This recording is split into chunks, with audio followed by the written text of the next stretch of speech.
ఈ వీడియో నేను కేవలం మీరు నవ్వుకోవటానికి, కొద్దిగా ఆలోచించడానికి మాత్రమే చేస్తున్నదనమాట.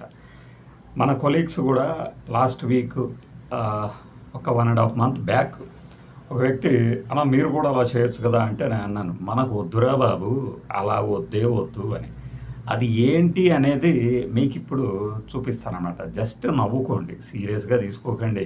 ఇందులో మనం ఎవరిని ఇమిటేట్ చేస్తామో, ఇమిటేషన్ మన వృత్తిగానే కాదు, ఇది ఒకటి గుర్తుపెట్టుకోండి, వృత్తిగానే కాదు.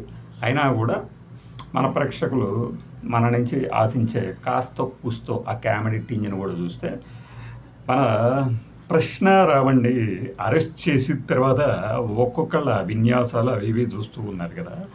అతను గనక ఒకవేళ ఈ విన్యాసాలను కనుక గమనిస్తే, ఇది ఈ 50 రోజుల నుంచి అతని మీద పెట్టిన కేసులు, బయటకు వచ్చిన వీడియోలు వచ్చాయని చెప్తున్న వాటి గురించి, వీటన్నిటి గురించి ఒక పరాకాష్ట అయితే ఒక వీడియో చేద్దాము అని అనుకుంటూ ఉండగానే నాకు ఒక అయాచితంగా కనపడింది ఒక ఐటెం.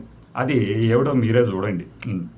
ప్రొఫెసర్ నాగేశ్వర్, జడా శ్రవణ్ కుమార్, తులసి మొక్కలు, వీళ్ళందరూ ఎందుకు సైలెంట్ అయ్యారు? అసలు తులసి మొక్కలు సైలెంట్ అయ్యారంటావా శివ? దీనికంటే నువ్వు అది చేసేవా? నువ్వు ఏమన్నా పెంచావా శివ? ఈ కేసులో ఏం జరుగుతా ఉంది ఒక్కసారి విశ్లేషించుకునే ముందు నేను ఆల్రెడీ విజయవాడ మా ప్రతినిధితో, నెల్లూరు కూడా మా ప్రతినిధితో మాట్లాడడం కూడా జరిగింది. అసలు ఏం జరుగుతా ఉంది ఈ కేసులో? నెల్లూరులో నాకు ఒక సంగతి చెప్పు. ఇప్పుడు డెరేమే అతని పేరు ఉచ్చరిస్తున్నారంటే మనవాడు ఎలా మాట్లాడతాడు అనేదాన్ని బట్టి, రే శివ నీకు వేరే పనేమి ఉండదట్రా, ఆ విజయవాడ వాళ్ళకి, ఆ నెల్లూరు వాళ్ళకి ఫోన్ చేసేసి బాబు బాబు ఏం జరుగుతుంది అక్కడ అని చెప్పేసి కనుక్కోవడమేనా నీ పని? పోన్లే బాబు, నువ్వు ఆ పనైనా చేస్తున్నావుగా, సరే సరే ఇంకా కానీ ఏం కర్మ మా కర్మ కానీ. బచ్చలగురి జోసఫ్, అవునరా, నేను లేనప్పుడు నా కులం గురించి తెగ ఎంక్వైరీ చేసావట. అయినా నిన్నడికి పెట్టుకోవాలట్రా నేను పేరు. నాకు సంగతి తెలియక అడుగుతారు, ఏం చేస్తావు మా కర్మ. ఏంటంటే మళ్ళీ ప్రజాస్వామ్య దేశం, మరి నిన్ను బడ్డబూతులు తిట్టాలని ఉంది, బయట అంటున్నారు శివ, నాకైతే తిట్టాలని లేదు. ఓకే, పిలిచారు కదా, ఏ దిశగా సాగుతుంది చూసారా బాబు? అప్డేట్స్ ఇవ్వాల్సింది కదా శివ, వెళ్ళి అప్డేట్స్ లేవట చూసారా మనవాడు. కోర్టులో ఇక్కడ నేను అతని వాయిస్ కాదు మామూలుగా చెప్తాను. మనవాడు ఏం చెప్తాడంటే, గమన ఇంద్రసేన చౌదరినట పోలీసులు ఎందుకు విచారించట్లేదు, ఎందుకు చేయట్లేదంటే, కస్టడీ వద్దు, మా మీద విచారణ కాదు అని చెప్పేసి ఏదో పిటిషన్ వేశారట. అప్పుడు దాకా కోర్టులో పిటిషన్ ఉంది కాబట్టి విచారించారట పోలీసులు. కోర్టులో పిటిషన్ వేస్తే కోర్టు విచారించవద్దు అని చెప్పలేదు కాబట్టి విచారిస్తారు ఆయన. ఇది కూడా తెలియదు, ఏం చేస్తాం మా కర్మ అన్న, మా కర్మ.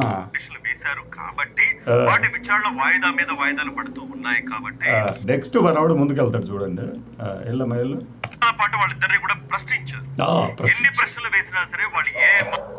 నాకు సంగతి తెలియకొడతారా? ఒరే క్షమించు నన్ను, ఒరే బ్రోకర్ శివ, నీకు వేరే పనే లేదా? సమాధానం చెప్పలేదు, పిలవకుండా నిలవరించాలి గన్నవరం పోలీసులని కోర్టులో పిటిషన్ దాఖలు చేశారు. సాబు ఇంకా ఇదొకటి మధ్యలో సాగుకు వస్తుంది, యాడ్స్ వస్తున్నాయి.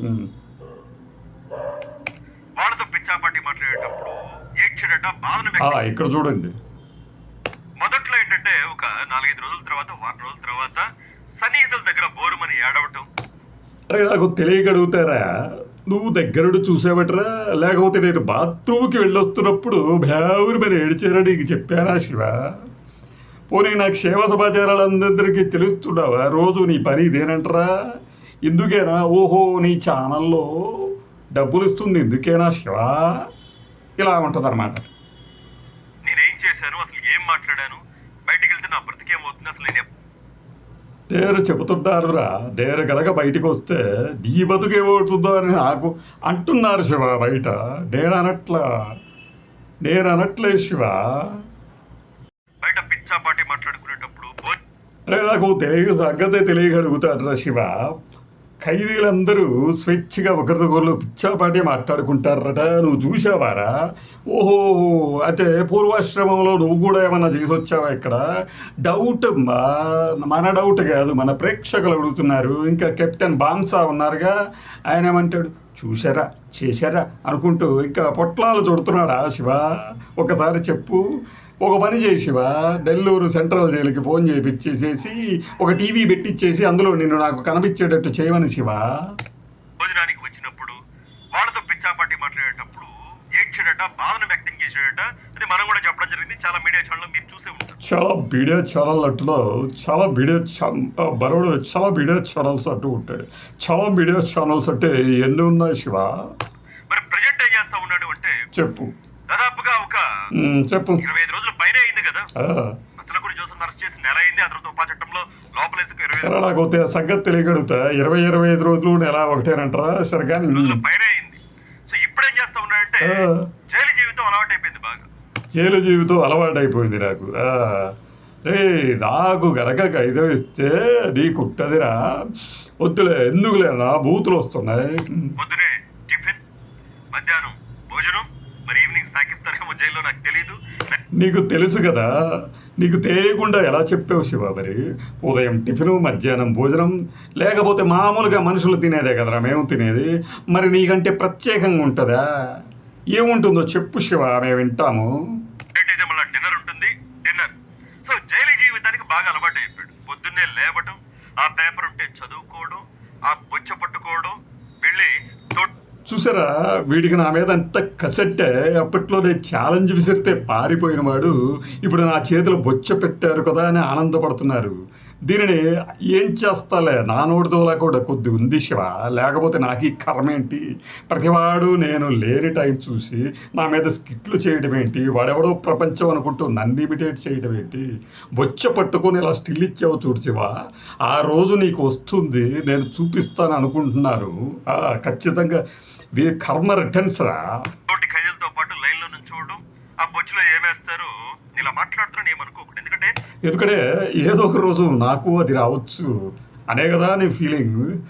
ఇంకా చెప్పు, నీ మనసులో అదంతా కెక్కేసేయమ్మా. అతను మాట్లాడిన మాటలు, అతని ప్రవర్తన విన్నాక అతను మనిషిగా నేను పరిగణించట్లేదు. ఎస్, చూసారా, ఇక్కడ వ్యక్తిగతంగా తీసుకున్నాడు ఇతను. సరే, ఈ రావణ్ణి పక్కన పెడదాం, మనం ఇతన్ని పక్కన పెడదాం. ఇదంతా మాట మీద అదుపు లేనప్పుడు వచ్చే ప్రాబ్లం. చూశారు కదా, ఛాన్స్ కోసం చూశారు, అతన్ని బొక్కలో వేశారు.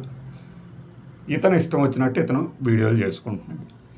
అతను గతంలో ఎలా మాట్లాడేవాడు ఇతని గురించి అనేదాన్ని నేను కొద్దిగా ట్రై చేశాను తప్పితే ఈ శివ మీద, ఆ రావణ మీద మనకి అభిమానాలు లేవు, అలాగని వ్యతిరేకత లేదు, ఈ రెండూ లేవు. ఒక పెక్యులర్ వాయిస్లో ఉన్నప్పుడు నేను చాలాసార్లు చెప్పాను, రావణ్ కొద్దిగా అక్కిరే నాగేశ్వరరావు లాగా మాట్లాడతాడు, ఇతగాడేమో మాట్లాడుతాడు ఇతను. సో ఏంటంటే కాస్త ఎవరినైనా వెంటనే ఇమిటేట్ చేసే వాళ్ళకి రెండు వాయిస్లు అంటే చేయాలనిపిస్తుంది. అలా చేయడం జరిగింది తప్పితే వీళ్ళని మనం ప్రత్యేకంగా మళ్ళీ చెప్తున్నాను కదా, మళ్ళీ చెప్తున్నా, ఇతరులాగానే నేను చెప్తున్నా, ఇతరులాగా మనిషిలాగానే పరిణయించకపోవడానికి కారణం వ్యక్తిగతంగా ఇతని మీద దాడి చేయటం మాడవు. ఇక ఇతను రావణ గురించి చెప్పేదేముంది, తన నోటికి అడ్డు అదుపు ఉండేది కాదు.